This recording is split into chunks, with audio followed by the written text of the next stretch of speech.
Welcome to Brighter Rays. This week we are looking at Genesis 41 through 23, the whole chapter of Genesis chapter 40.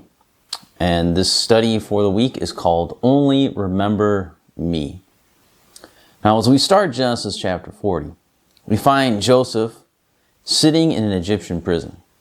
Remember where he was and where he's come from.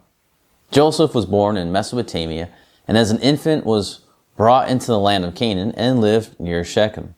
His older half-brothers, Simeon and Levi, murdered all the men of the city of Shechem while the brothers plundered the city. As he grew older, his mother gave birth to his only full brother, Benjamin. Now, his mother, Rachel, would die, and she was buried on the road to Bethlehem. Joseph grows up, and as a 17-year-old young man, he receives a special gift from his father, a coat of many colors. His half-brothers grow jealous of him and begin to hate him. Joseph brings a bad report concerning some of his brothers, and they begin to hate him more.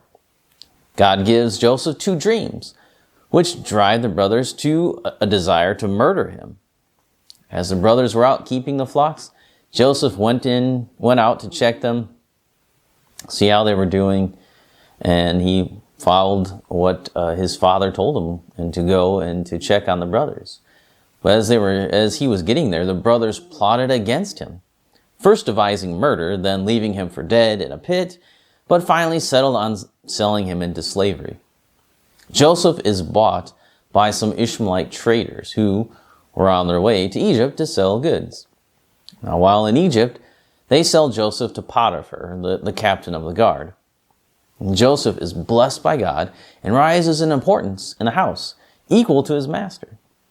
Potiphar's wife desires Joseph, but he refuses to go along with her, which leads her to falsely accuse Joseph of attacking her. Joseph is thrown into prison, where he suffers at first, but later rises in favor with the jailor, who puts him in charge of the care of those in the jail. Joseph, a man who walks blamelessly before the Lord, serves as God diligently as he works in the prison. As John Angell James put it, Joseph was imprisoned, but he was infinitely happier there, with God's smiling conscience. No place is frightful to a good man, but the dungeon of a bad conscience. Free from that, Joseph is at liberty, though in prison. Here again, in this seemingly hard condition, we see Joseph maintaining his self-respect, his confidence in God, his benevolent activity, his accommodating disposition, and his general good conduct. By this course of action, he subdued even his jailor.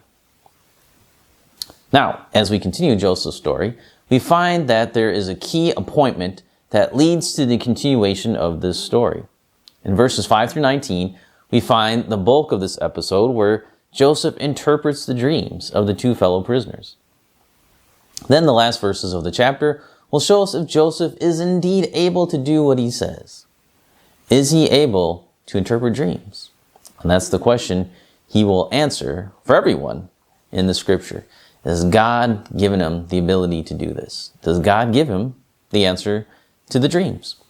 And so we will see that in our study this week. So come back next time. We'll begin to look at the key appointment here in verses 1 through 4.